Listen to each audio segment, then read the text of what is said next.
Anthony Santiago, Salty Jobs. Today, we're in Port Everglades with a very special vessel in port. This is Maine Maritime Academy, State of Maine training ship. We're going to jump on aboard, meet the crew, the cadets, and learn all about merchant mariner careers. Are you ready? Let's go. Now we're with one of the cadets aboard the State of Maine.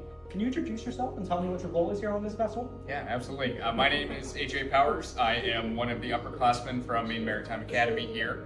I'm also one of the cadet third mates, so my role as a cadet third mate is helping out the actual permanent third mates that work here on board the ship. Now I'm joined by a Texas A&M student. Can you introduce yourself and tell me what your role is aboard this vessel?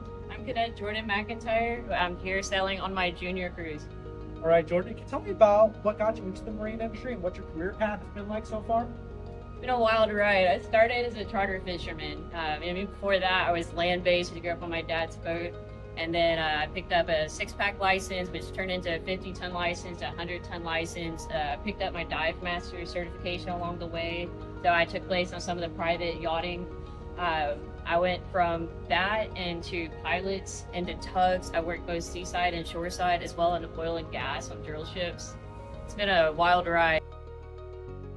Do you have any advice for people who may be interested in merchant mariner careers? What would you tell them? I would tell them it's a good opportunity to do a job that is very rewarding. It's time consuming and a lot of activity, but you're never bored. Now we're at the bridge, joined by Emily from Texas A&M. Howdy. So Emily, tell me a little bit about your journey. What made you want to be a merchant mariner? Well, I actually started out as a marine biology major, but then I saw the training ship sitting at our dock on campus over in Galveston, and I thought, I want a life adventure. I want to drive that ship, and I want to be out on the blue water. For people who may not know much about maritime careers, what do you tell them about this industry? I think the maritime industry is a lot like a claw machine, where you can kind of go in and pick out anything that you want. There's so many little niche subsets to the maritime industry that you can really find one that you're interested in. There's a whole lot of unpredictability everywhere in the maritime industry, and you have to expect the unexpected, expect the worst, but hope for the best. There's always a ladder to climb, and then once you get to the top of that ladder, you kick it out of the way and find a taller ladder.